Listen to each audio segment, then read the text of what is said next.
Mīlestības sveiciens visiem.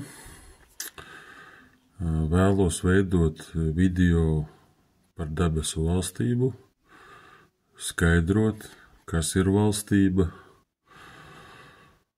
Tādēļ veidošu īsus video, kuros paskaidrošu savu saprašanu, un varbūt kādam būs vēl kādi jautājumi, līdzīgas domas. Tātad debesu valstība. Debesu valstība sākās ar Kristus sludināto vārdu. Matejā 4. nodaļā 17. pantā mēs lasām, ka no tā laika Jēzus iesāka sludināt un sacīt: atgriezieties no grēkiem, jo debesu valstība ir tuvu klāt pienākusi. Pirmā lieta, ar ko es gribētu, lai mēs sāktu, šeit ir gadu laikā ieviesta atšķirība tulkojumā. Jēzus patiesībā nesaka: atgriezieties no grēkiem. Patiesībā oriģināla tekstā šeit ir runāts: no tā laika Jēzus iesāka sludināt un sacīt: izmainiet savas sirdis, jo debesu valstība ir tuvu klāt pienākusi. Es negribu meklēt, kas tur ko kā ir izmainījis, kāpēc ir atgriezties no grēkiem, bet oriģināla vārds ir metanoja, kas nozīmē izmainīt domāšanu pēc pieredzes, pēc satikšanās, un mans tulkojums ir izmainīt savu sirdi, jo tajā laikā cilvēki uzskatīja un domāja, ka cilvēka prāts un domas nāk no sirds, un tādēļ, lai saprastu vispār valstību, lai valstību varētu iemājot sirdī, ir jāizmaina sirds. Un tādēļ jau pirmā patiesība ir tāda, ka Kristus sludina: izmainiet savas sirdis, jo debesu valstība ir tuvu klāt. Dievs sludina to, kas ir viņa sirdī. Viņš sludina no sirds uz sirdi. Viņš meklē sirdis, kas atsauksies šim vārdam. Tādēļ, lai saprastu, pieņemtu valstību, ir jāatver sirds Jēzum Kristum. Un svētais gars ienāk sirdī. Un te ir interesanti tāda lieta. No tā laika Jēzus sāka sludināt un sacīt, ka valstība ir tuvu klāt. Man rodas pirmais jautājums, no kura tad laika? Jo mēs zinām, viņš bija galdnieks, Jāzepa un Marijas dēls. Viņš darīja daudzas citas lietas, bet pienāca kaut kāda diena, kaut kāds brīdis, kad viņš sāka sludināt valstību. Līdz tam viņš to nedarīja. Un tad, ja mēs patinām bišķiņu atpakaļ, kā tas laiks ienāca Jēzus dzīvē, viss sākās ar Jāni Kristītāju, kurš sagatavoja Jēzum ceļu.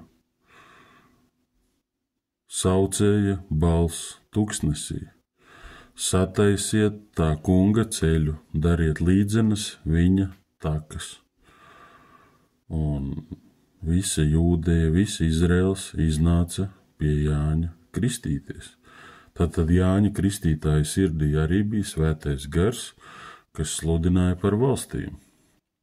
Jo arī Jānis teica: izmainiet savas sirdis, jo debesu valstība ir tuvu klāt pienākusi. Kad viņi bija kristījušies, tad Jānis teica, ka pienesiet attiecīgus augļus. Tāpat arī cilvēks, kad ir pieņēmis valstību, kad dzīvo viņā, viņam ir jābūt pilnīgi citiem augļiem, jo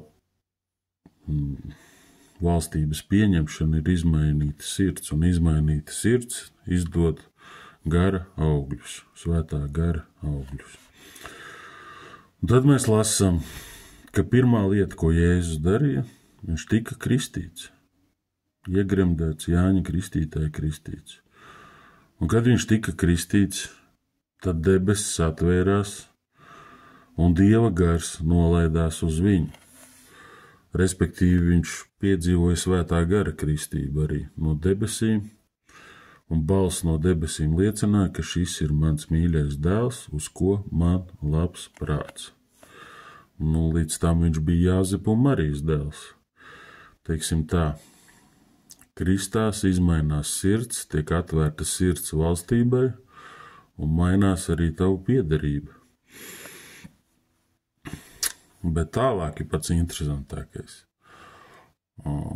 Pirmais, ko svētais gars dara, ieved Jēzu tuksnesī. Kāpēc ieved? Lai uzvarētu iekāri, lai miesa tiktu savaldīta, lai viņš būtu gara vadīts. Un, kad viņš uzvar iekāri, tad arī velns atkāpjas, un tad miesa pakļaujās. Ir rakstīts, ka eņģeļi pie viņa pievienojās, vai, teiksim tā, sāka kalpot. Un tad tika atraisīts vārds, ka ļaudis, kas sēdēja tumsībā, redz lielu gaišumu, un tiem, kas sēdēja nāves zemē, un ēnā gaisma uzlēkusi. Tātad Kristus sludinātais vārds par debesu valstības tuvumu ir gaisma. Tā ir izeja no nāves, no tumsas. Lai kāda bezcerība tev dzīvē būtu, ir vienmēr izeja. Un cik tuvu ir valstība mūsu dzīvē, to nosakam mēs. Dievs ir atvēris savu sirdi, lai mēs atsauktos viņa aicinājumam. Un viņš ir visu izdarījis, ka mēs varam iemantot valstību savā sirdī. Un debesu valstība ir svētā gara vadība. Ja debesu valstība ir mūsu sirdīs, tad mēs arī sludinam valstību un dodam valstības augļus.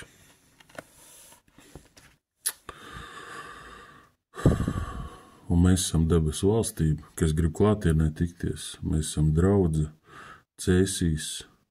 Iedomājies, cik skaisti Dievs ir iekārtojis. Ka Cēsīs ir Zvaigžņu iela, 1. numurs, un debesu valstība Latvijā ir Cēsīs, Zvaigžņu ielā 1.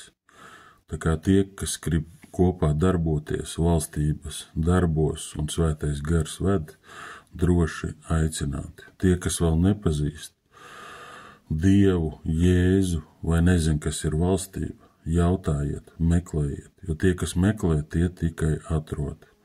Un es domāju, šādā veidā taisīt video par valstību, pāris minūtēs, iziet cauri visām līdzībām, kuras Jēzus sludina, un dot savu skaidrojumu. Svētīgu dienu visiem Dievu mīļotajiem!